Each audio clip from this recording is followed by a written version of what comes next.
Hello everyone, welcome to NextGen AI Academy. In this video, we are going to learn about Java math methods. We have many important mathematical methods that allow us to perform mathematical tasks on numbers. First, we should know what is method, right? Till now, we have learned how to do simple Java programs using control statement. For example, using for loop, we can able to print from number 1 to 10, and then using the switch statement, based on the user input, it will display the respective month. Just imagine, what if everyone wants to use our code?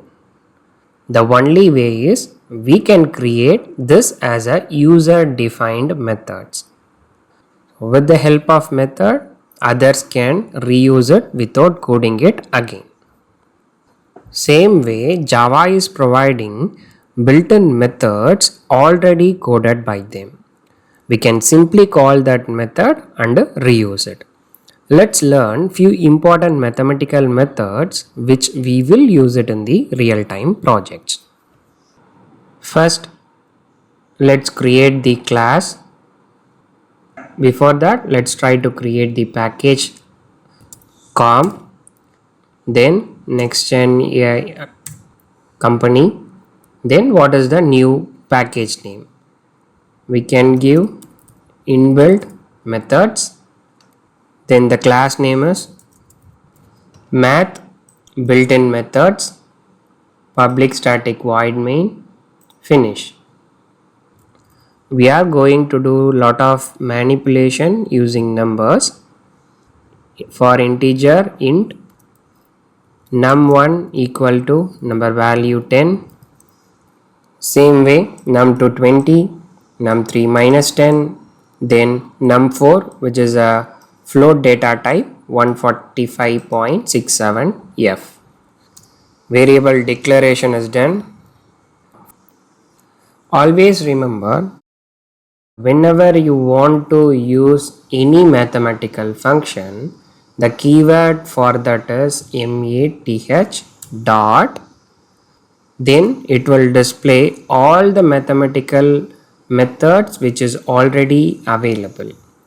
So you can see here we have a very big list, finding the tan theta, cos theta, float division, then logarithmic for base 10, base 2, then maximum, minimum, and generating the random numbers, then rounding off to the near number, finding the square root.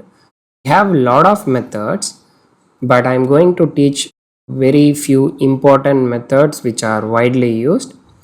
In future, if you come across a scenario like this, just type math, put dot, then it will give all these suggestions. When you select the respective methods, we can able to find the definitions, the syntax, even some sample examples also will be displayed. First, let's try to find the maximum of two number. Math dot max max. You can do a comparison based on the data type. I am going to do number 1 and number 2, semicolon. So we have to print this. Let's put inside the sysout. The maximum of two number is math dot max, and passing two input, number 1 and number 2. Let's execute it. So maximum of two number is 20. Yes, the answer is correct. Same way, let's try to find minimum of two number. Math dot min, minimum, number 1, number 2, then semicolon. The answer will be 10. Minimum of two number is 10. Let's try to find the absolute value. Absolute value means it will not consider the negative sign. So the absolute value is math dot abs pass that respective number. So it's number 3. So whenever we use absolute functionality, it will not consider the negative sign. The answer is 10. The input is minus 10, but the output is 10. Next one is to round off the value, math dot round round, and number 4, which is a floating data type, semicolon. And you know very well, if this decimal points value is above 0.5, then it will consider the next integer value, that is 146. Yes, we are getting the right output. By chance it is less than 0.5, we will get 145. Yes, so that is the use of rounding of the value.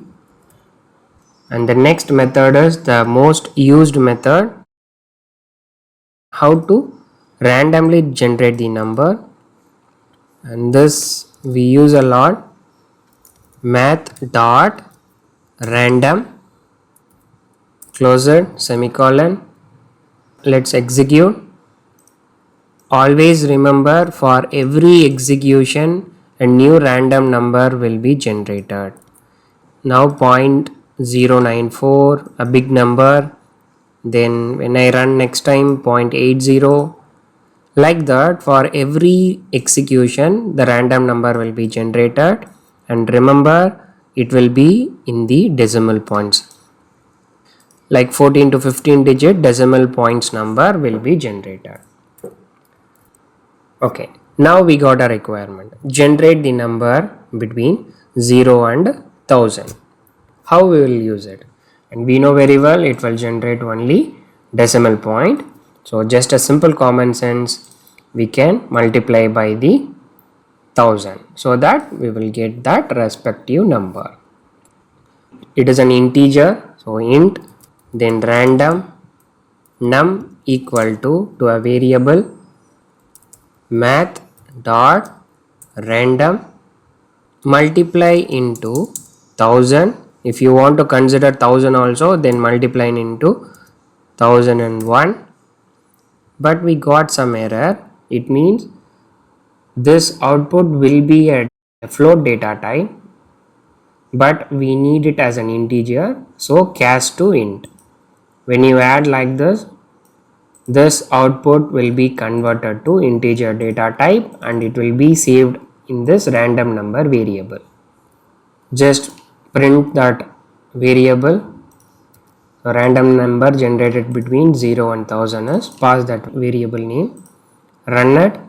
So 139, when you run again 320, 443, for every execution a different number will be generated. So we have seen some important math method like maximum, minimum, absolute value, round off to the nearest integer. Then to generate the random number we use random method. Hope you got a good idea about the built-in Java math method. So based on your project, just choose the respective method. Only point to remember is you have to mention math then dot. After that it will display all the methods available inside this class. That's the end of this video. Thanks for watching. Happy learning.